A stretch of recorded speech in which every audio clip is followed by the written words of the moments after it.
Another week, another weekly reset. Hello, Guardians. Today we are breaking down the weekly reset of August 9th. We are on week 12 of the season, meaning we have this and next week before the season comes to a close. On a more exciting note, we are just 2 weeks away from the brand new season and the long-awaited Arc 3.0.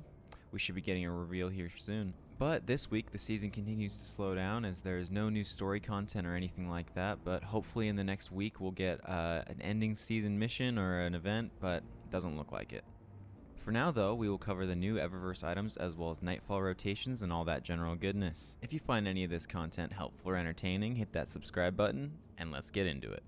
Yes, sadly the Solstice event is over, but we still have some random Solstice items in the Eververse shop as well as the weekly rotated items.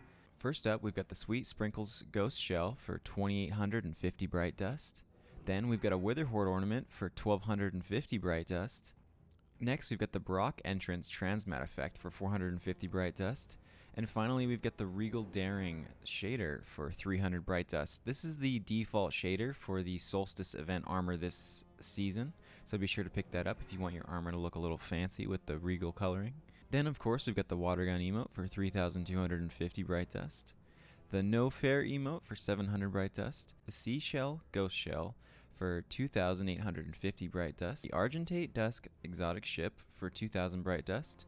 For 1,250 Bright Dust, you can get the Sudden Squall weapon ornament for the Sturm hand cannon. Then the Seashell Projection for 1,500 Bright Dust. And as far as shaders go, we've got the Sunrise Warrior, the Biolume, the Boreal Char, Tyrian Abyss, and some random Transmat effects.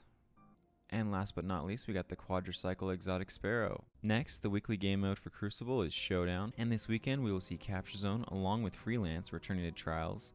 You'll also be able to gain bonus reputation, so this weekend is perfect for solo players. This week's Nightfall is Arms Dealer, and the featured weapon will be Plug 1. This is your last opportunity to grab the Plug 1 before it goes out of rotation next season, and we don't know when we'll see it again. Being that Arms Dealer is one of the easier GMs, it's definitely worth a go for some easy top tier loot. The weekly raid is Vault of Glass, so get on that grind for Vex Mythoclast if you're like me and you still don't have it. Then the dungeon this week is Grasp of Avarice, and it's one of the only sources of Artifice armor in the game. For seasonal content this week, we will see the Sever mission rotation.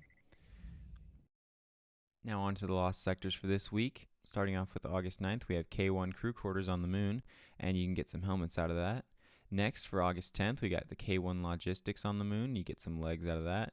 Then K1 Revelations for arms, K1 Communion for chest, the Conflux for helmets, Metamorphosis for legs, Sepulchre for arms, and Extraction for chest piece.